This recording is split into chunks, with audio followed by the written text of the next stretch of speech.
So you guys have a new single out, Cut Me Out. Yes, sir. How do you feel about it? Man, we're stoked. It's been a long time coming. We've been hold on one second. Yeah. We've been working on this song for, I think, 4 years now. So I think it's probably safe to say that everybody in the band feels really relieved to know that we're finally being able to share it with folks. And, the response has been great too. So that's really helpful. Every time we hear a good comment back or somebody has good things to say about a new tune, that's obviously a huge momentum booster for us. So feels good, man. It's nice to be back, I guess. You said it took 4 years to create the song. What was the hiccups in it? Yeah, I wouldn't say so much well, I guess kind of hiccups, in a way.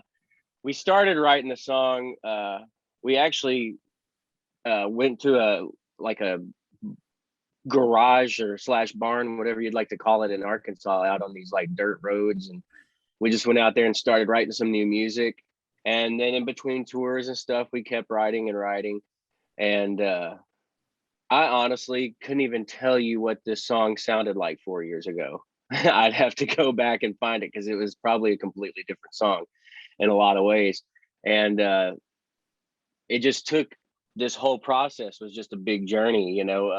Once we got these songs written, we decided we were going to do a 5-song EP, and we went up to Michigan to record, and we laid down the 5 songs, and there was just kind of some creative differences between us and the producer and how things turned out. And we didn't feel like it was really genuinely our sound or how we wanted to sound. So we kind of scrapped all that and decided to make the record ourselves and make a full length with 10 songs on it.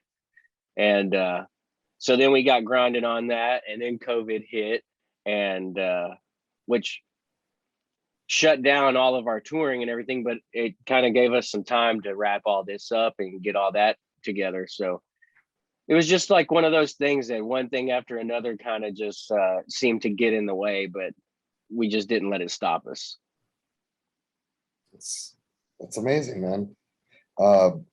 When you guys first hear of this lockdown, March 13th, what is the phone calls like amongst the band? Like, oh, what are we gonna do? Do you guys have a lot? Well, we kind of were lucky enough to where we were on a hiatus when the whole first wave of COVID and all that came through. So it didn't really get to the point within our band, at least, where we had to get together and have a lot of conversations about that.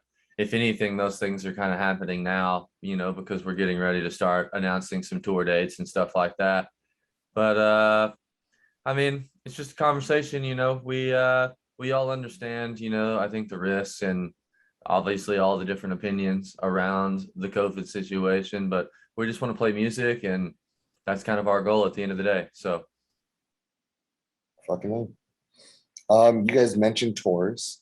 One of the tours that I have curiosity with, that I believe you guys have been on, is a USO tour. Is that true? Yeah, we went to Okinawa, Japan, and played for our troops there at Kadena Air Force Base. And to me, that was probably the most rewarding show we'd ever done. And in many but it was ways. Definitely one of the sickest things that we would ever do. It's more like just a really long event, I guess, that we were there for. Yeah. But like you said, that was definitely one of the coolest.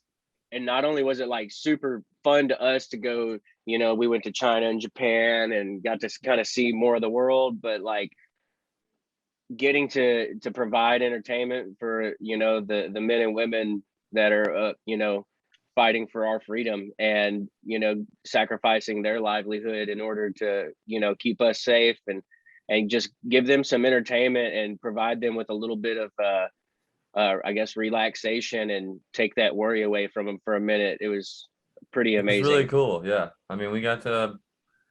We were all, really, I hate to use this word, but patriotic. Most of the guys, we're all the guys in our band, we're really about, going backing with our armed forces and being on board with all that stuff and being able to go over there and spend time with those guys and, hear some of their stories, you know, and talk about their families and just get to kind of see them off the clock. Honestly, aside from the obvious thrill of playing the show and being able to do that, that was one of the most rewarding things to me about going, was just getting to be a part of those guys' lives for a minute and have a couple beers and, you know, have a conversation. Absolutely. And they had some pretty crazy stories. I was in for 12 years. Oh, right man. on. Well, thank you for your service, man. Thanks, man. You are welcome, man. And so I've seen awesome people come through. You know, Blink came through for us one year. Oh, cool. And just Dishwalla, I saw them. Oh, hell nice. yeah. That's awesome. I'd have so been at that show. So how does that no work? doubt. They fly you? Like, what kind of airplane are you using? Like, We just flew curious because I commercial, didn't see yeah. nothing. It's just It on wasn't, there. we flew commercial, you know. Oh, There's obviously a lot of conversation around logistics and funding and all that, but the short story is, you know, they flew us out and paid for our plane tickets. We just flew commercial with like us and whatever gear, you know, we felt was important enough to throw in a suitcase, and that's what we went over there with. So it was a pretty crazy experience. Where were you stationed at? I was stationed in California at cool. Point Magoo, but then, you know, we were in Afghanistan, we went to Gulf, we went to Singapore, Thailand, Dubai. Oh, wow. You've been all over, huh? Yeah. So I haven't been to Europe though. That's the one place I haven't been. It's escaped. Sure. But just Sounds that like it's time for a trip then. Yeah. I'm trying to, man. Hopefully my crypto hits. Yeah, I hear that. I think it's gonna do good after today. Today's the last day or yesterday, I believe, 25th. It's 25th. Yeah. So hopefully it starts going up today. As long as we keep seeing that little green arrow, I'm cool with it. Yeah, it's been climbing for the last few weeks, so I've been happy about it. Yeah, every 25th of the month it goes down. I'm not sure if you've noticed. I got into it a while back and made, you know, a couple grand and then sold it like an idiot, you know. And now recently, about 2 months ago, I got back in and so I'm trying to start. One of my friends is really, really, really deep in it, and you know, he explained a lot of that stuff to me, and how, you know, when the market's falling and all that, and on how on Fridays, you know, things tend to go down just a little bit because some kind of reports or whatever. So I'm just like, I'm gonna put my money in here, and you tell me what I need to do. The only one I'm willing to sell is my Doge. Because I got in Doge at like less than a cent, 0.0004. Oh wow! So that's looking pretty good for you then, huh? Oh, my return on that is fucking ridiculous. Yeah, sounds like it. But it just doesn't have no value. You know what I mean? I mean, sure. Realistically, what are you gonna do with Doge? No use case or anything, right? So I'm just gonna wait for it to hit. You know, I want it to hit 60 cents. 60 cents, right. No doubt. Hopefully 80. I just need my uncle Elon to pump it a little more. Yeah, I heard that. That's funny. All right. You have this new album that's coming out, Reflections. It comes out the 19th of November. So I'm thinking about making this article in their November issue to help pump the album. Very cool. That'd be great. So tell me about your album, about this album. I mean, even more, right? So you guys went, recorded, you guys came back and said, this is not our sound. I really enjoy this question because I get to ramble on about the creative, you know, nothings of a group of guys that just want to play guitar and rock out.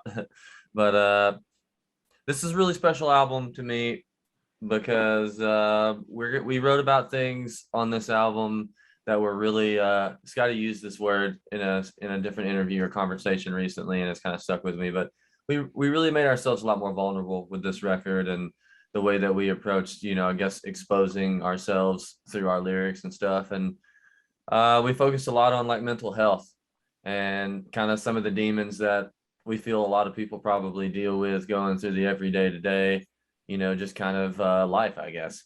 And I feel like that's a layman's synopsis really of what the record is kind of about. It's about reflecting on, the things you've been through and some of the things you've seen, the things you've done, and kind of just looking back at it all. So, yeah. Absolutely. And I would say like a big part of it too is just like not so much like a lot of our past stuff, it dealt with some of those things too, but the message was more uplifting and more you can make it through this and this and that. And this record was more like this is the shit that we've been dealing with, and this is the stuff that's been in our heads, and the self-doubt that you have as a musician, and trying to get your career off the ground and wondering, is it worth it to give it that other push, and it always is in our eyes, A lot of insecurities made it. A lot of insecurities. Record, yeah. And the cool thing so far, even though we've only released one song, is there's been a lot of good return from a lot of the fans and people that have heard it, that where they're just able to relate, to the message and go, man, I know I've had that feeling. I felt that before. I'm dealing with those things, and it feels good to, just hear that I'm not alone in that. That was kind of how I feel like, this record, I guess, differs from the last record, like you kind of touched on. It's like the last record was very, like the world has its issues and here's how we feel we should overcome them. Whereas this record was very much more like, we feel this way, and if you feel this way, just know that it's totally normal to feel that way. You know what I mean? Yeah, I like that. And that right there is more real, you know what I mean? Except for, I mean, it can be so easy, to get, like Scottie, for instance, he's a very, positive outlook kind of guy, like always looking for a solution, usually finds one.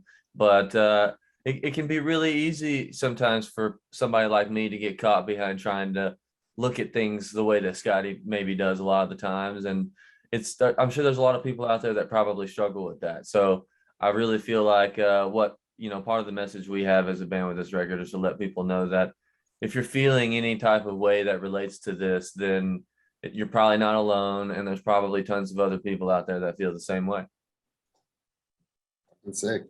If you had to pick one song on this album that best represents you, or one that you even feel, this is a little more special to me, this is my baby, what are you picking? Well, the only people that even know the names of the songs yet are the people on Apple Music and iTunes. So this will be fun. That's a tough one for me, really. Like, on the last record, I definitely had one of those. On this record, I don't. Every time I think about, I'm about to spit out a song name to you, I'm like, oh, but there's this other one, and then this one, and then there's this part of this one, and the feeling of this one, but the lyrics to this one. So I don't know that I could necessarily pick one song.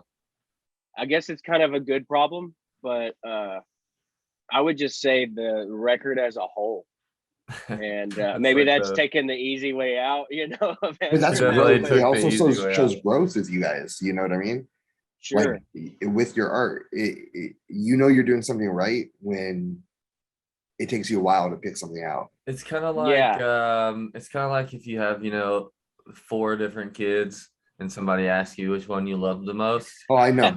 It's like I love them all for so many different reasons. But I don't know. I don't think I can pick one, honestly. I had to go with Scottie's easy cop out on this one. I say just listen to the record and decide for yourself. In your single, in your video, Cut Me Out, how did you create that stage? Or what is that a stage you created? Did you go somewhere? Because that stage is sick. It's actually an airplane hangar at an airport. Yeah, and they just cleared it out for us, and we got a bunch of lights and brought them in there and tried to just make it look cool, because that video didn't really have we weren't really going for a story with that video, but more of just a performance. And then the next song that comes out, we just finished shooting a video for it, and we're kind of tying that up right now, and it's got more of a story to it, but still like really highlights on the performance. Like with Cut Me Out, we really just wanted people to be able to see us in our high energy performance, because that's something that that's unless you come see us live, you know, is a difficult thing to get across to fans. So we wanted to make sure that got across. We definitely, I think everybody in the band would probably agree that our biggest promotional tool and something that we feel like gets us in more doors than anything else is our live show. And like Scotty said, the energy, you know, that we have when us 5 guys get up on the stage and start playing our instruments. And I think, yeah, Scotty really nailed it. Like, it's a really big focus of just our band in general. But for the first video, because anybody that's followed us, you know, in the past probably has noticed that we don't really have a lot of music videos. We've done some stuff ourselves and kind of made like some lyric style videos, but Cut Me Out's video was the first like actual performance music video that we had done. And for that one, we were like, let's just come out of the gate and see if we can make ourselves look way cooler than we are. So in that video, did you guys play inside the hangar? Oh yeah. Well, not an actual show. Like there weren't, you know, per se people there, but we played that song about 20 times that day. Yeah, all the shots from the video were just us doing it.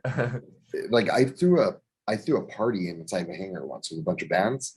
Oh, yeah. Cool. That shit's hard, huh? Because you can't, dude. Like it's ding, ding, ding, ding, it's ding, loud. Yeah, it's so live in there. Well, there's nothing to absorb any sound, so it's just like bouncing off the metal walls. Believe me when I say that it was loud that day. Man, I just thought for sure, I was like, oh, this is just gonna be sick. You know, a party inside of an airplane hangar. Let's fucking do it. I didn't think about the logistics of that. Yeah, no doubt. We really kind of have like Scotty and thousands of people there. Oh, that's sick, man. Or what? Well, if you do another one, hit us up and we're there. So apparently we like hangars, so we really owe Scotty for a lot of the stage and setup there. Him and the videographer Paul, they kind of worked together to come up with the light setup, I guess.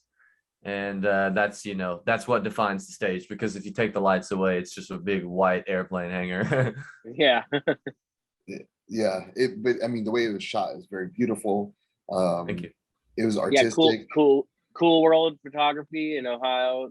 They did the video. Paul up there, he's super cool guy, and he really took care of us. Working with him was really fun too. He's just he's really good. We liked it. All right. I have one more question for you. Sure. Cool. Doesn't have nothing to do with music, just an outskirts question. Okay. Who would win in a fight to the death? Between us? No. Oh. Between okay. Plankton, okay, from SpongeBob, okay, or the Brain from Pinky and the Brain? The Brain. The Brain. All day. Okay. All day. I grew up watching Pinky and the Brain in the mornings. What are we gonna do today, Pinky? Try to take over the world. Just if you take all the, you know, fantasy out of it, just look at it from a scientific standpoint. I mean, Plank can't move, so he doesn't really have a pretty good chance to fight. The Brain can like at least use his knowledge to create some kind of scientific war or weapon of war, you know. So I'm gonna have to go with the Brain on this one. Yeah, I'm gonna go with the Brain using chemical warfare. Now, if we have, you know, if they get like a sidekick and somebody has to wield them, then I'm definitely gonna go with Plankton, because he's gonna be a little bit more dangerous. Or a Plank, sorry. Fellas, hey, you got a fan in me. I'm rooting for you guys. Hey, you're part of the Arta family now, brother. Hey, I am happy to be a part of it. I added this single to my playlist, so when I go work out, I just want to say thank you. Thank you for your time. Thank you, man. Absolutely, man. Anytime you want to have us on, man, if we're on the road or not, we'll be glad to be back, man. Well, I'm gonna add you guys on my social media, and then let's keep in contact. Let's do Perfect, it, man. brother. All right, guys. Have a good one. Thank you so much for your time. Thanks, Tim. Have a good one, brother. Good luck, buddies.